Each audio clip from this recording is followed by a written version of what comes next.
Bien-aimés frères et sœurs en Christ, c'est frère Frank qui vous parle depuis le centre missionnaire international de Krefeld en Allemagne. Nous sommes tout simplement très reconnaissants envers le Dieu Tout-Puissant d'avoir visité cette génération et aussi en regardant en arrière aux réunions que nous avons eues lors de ce dernier week-end.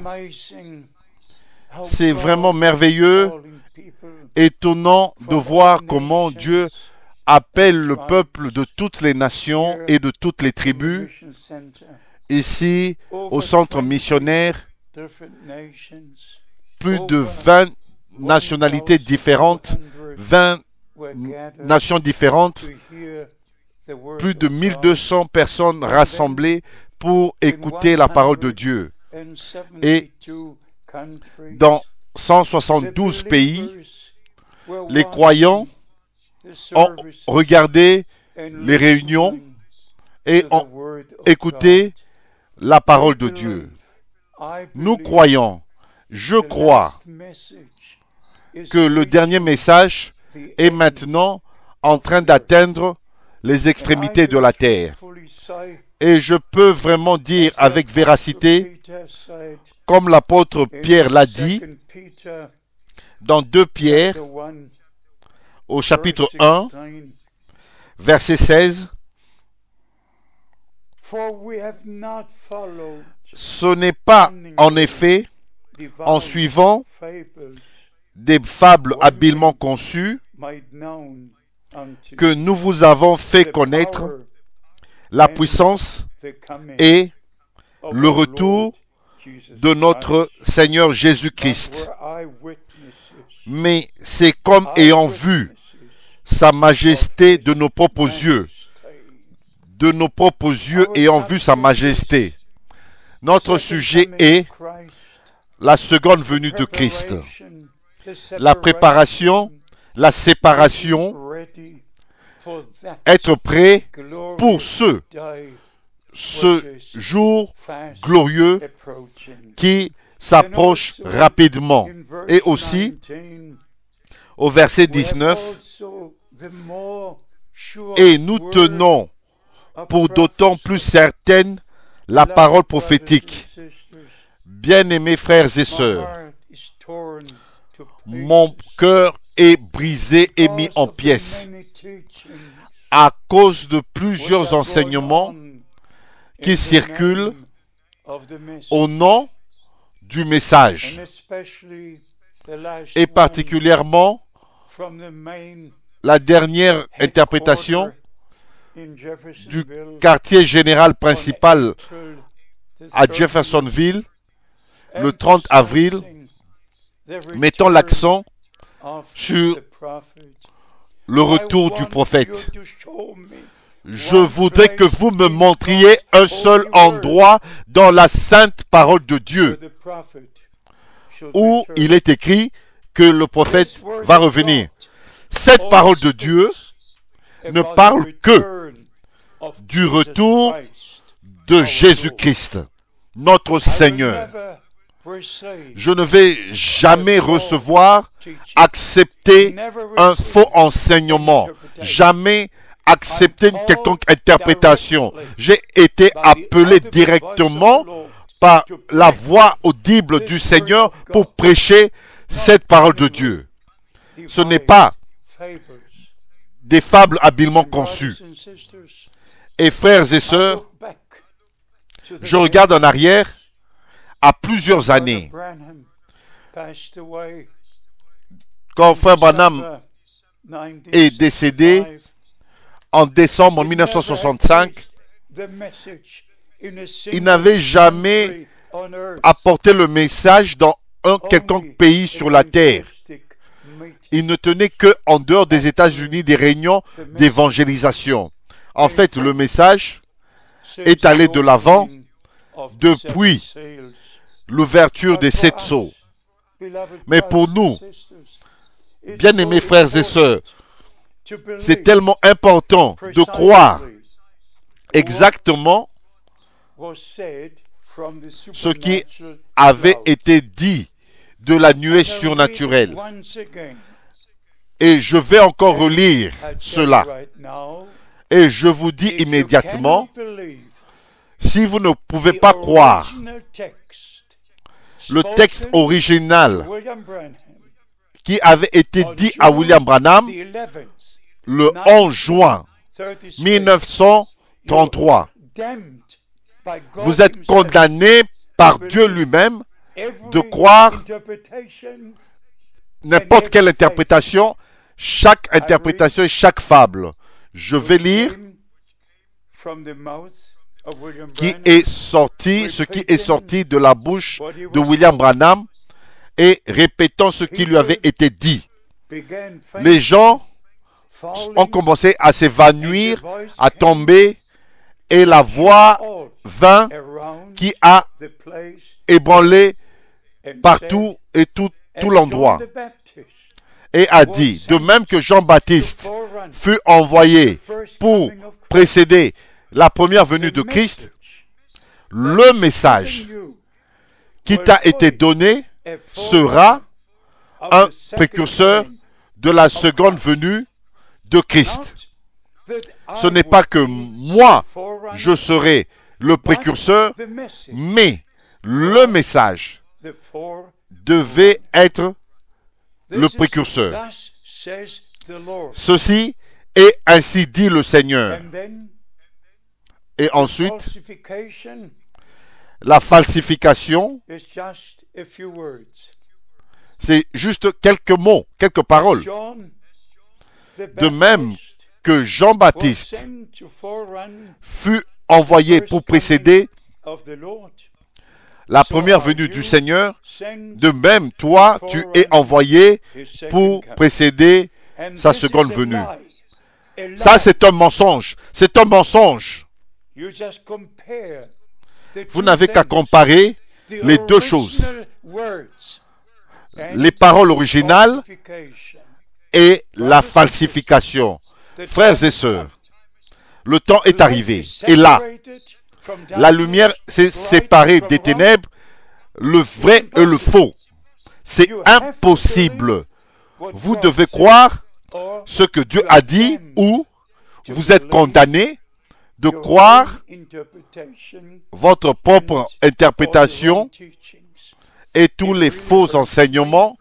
Cela vraiment me blesse parce que par la grâce de Dieu, il m'a été donné le privilège de connaître Frère Branham pendant 10 ans et être avec lui dans la même voiture et même ayant dormi dans le lit même, il a dormi et manger avec lui autour de la même table et connaître son ministère et même avant l'ouverture des 7 sceaux. Bien-aimés frères et sœurs, et maintenant, l'accent est mis qu'il doit revenir et aussi et que tous doivent se joindre à et écoutent la voix de Dieu directement au travers des cassettes et la déclaration que si quelque chose n'est pas encore enregistré dans les cassettes, alors ça sera révélé quand le messager reviendra avec tous les saints et sera avec nous ici sur la terre. Et ça, c'est encore un mensonge terrible, horrible. Le messager ne va pas ressusciter avec les saints pour être ici sur la terre. Si vous lisez dans 1 Thessaloniciens, au chapitre 4, qu'est-ce qui est dit là? Qu'est-ce qui est dit là? Christ viendra avec tous les saints. Jamais William Branham a dit que je ressusciterai des morts et j'aurai à continuer et achever mon ministère. Toutes ces incompréhensions et toutes ces interprétations et William Branham et le message sont faits le sujet principal. Bien-aimés, je dis ceci dans la crainte de Dieu. Il n'y a aucune personne présentement qui vit sur la terre qui peut reconnaître, qui reconnaît le ministère unique, extraordinaire que Dieu a donné à William Branham. Ce n'est pas à l'apôtre Paul, non plus à l'apôtre Pierre. Aucun n'a jamais eu un tel ministère. Le même ministère qu'avait notre Seigneur s'est répété dans mes jours. Je suis un témoin oculaire, je suis un témoin auriculaire de ce ministère. Mais ensuite, ce ministère, c'était pour attirer notre attention au message de la parole de Dieu. Et combien de fois, Frère Branham n'a-t-il pas dit, le message, c'est retourner à la parole, retour à la parole. Et si vous lisez attentivement, très attentivement, Matthieu chapitre 17, verset 11, il rétablira toutes choses. Ce n'est pas pour apporter une nouvelle doctrine ou une nouvelle religion, mais nous restaurer au fondement originel qui avait été posé par les apôtres et les prophètes et revenir à la véritable parole du Dieu Tout-Puissant. Et ensuite,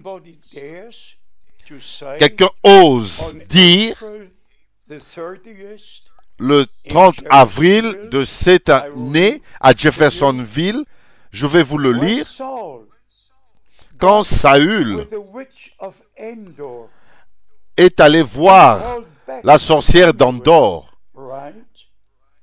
il a rappelé Samuel, d'accord, et a dit, quand il était debout là, qu'était-il? Il a dit, c'était un prophète de Dieu. Il a dit, il a encore son manteau sur lui.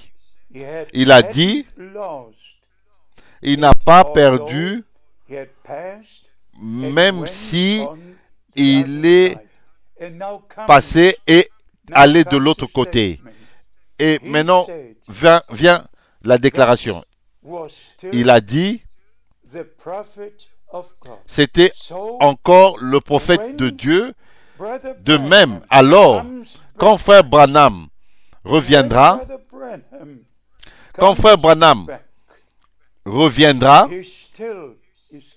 il sera toujours le septième messager du septième mage. Bien-aimés frères et sœurs, même utiliser une telle chose qui est arrivée avec Saül et la sorcière d'Endor et Samuel, et de prétendre, comme Samuel vivait encore et a été rappelé, et Frère Branham vit encore et sera appelé. Qui va le rappeler? Qui va le rappeler? Qui? Mon Dieu au ciel. Arrêtez de rendre les gens imbéciles. Arrêtez de mentir. Revenez à la parole de Dieu. Revenez à la vérité. Ainsi, nous voyons ce qui est en train d'arriver. Est-ce que Samuel a eu un ministère quand la sorcière d'Endor l'a appelé? Il n'a fait qu'une seule déclaration à Saül. Demain, toi et tes enfants, vous serez aussi ici. Fini. Je dois déchirer ceci. Je dois déchirer ceci. Je ne peux pas supporter ça. Je suis né de nouveau. Je suis un enfant de Dieu. La vérité, c'est la vérité, et la parole de Dieu est la parole de Dieu. Le mensonge est le mensonge. Il n'y a pas de promesse pour que le prophète revienne et être avec nous pendant 30 ou 40 jours. Non. Et encore non. Nous attendons le retour de Christ. Et comme nous avons lu dans les phrases, les paroles même de Frère Branham et dans son témoignage, le message va précéder et le message a atteint les extrémités de la terre. Et le retour de notre Seigneur est imminent. Et je dois écrire sur ces choses dans une lettre circulaire. Ma prière est celle-ci, que la victoire de Dieu soit manifestée et la parole de Dieu soit crue par tous les vrais enfants de Dieu. Tous les différents enseignements apportent des divisions. Aucun véritable ministère, aucun véritable enseignement biblique peut apporter de la division. Je peux le dire devant le Dieu Tout-Puissant. Je ne suis pas responsable pour une seule division. Et j'ai prêché dans 160 pays. Je ne suis pas responsable d'avoir des disciples qui me suivent, qui ne font que me suivre. Non, par la grâce de Dieu, je peux distribuer et apporter le vrai message de la parole de Dieu et dire au peuple, si un ministère ne connecte pas le peuple à Dieu, il y a quelque chose de faux avec ce ministère. Vous n'êtes pas connecté à Frère Franck. Vous êtes connecté à la parole de Dieu, à Dieu, et vous croyez les Écritures et chaque parole de Dieu. Alors, comme nous avons lu au commencement, nous n'avons pas suivi des fables habilement conçues. Oubliez toutes les fables. Si vous suivez les fables, vous êtes une vierge folle, vous n'allez jamais rencontrer l'époux. Si vous attendez que le messager revienne, vous n'attendez pas le retour de Christ. Ce n'est que Christ, notre Seigneur et Sauveur, a donné la promesse, je vais préparer une place et je reviendrai. Et je vous prendrai afin que vous soyez là où je suis.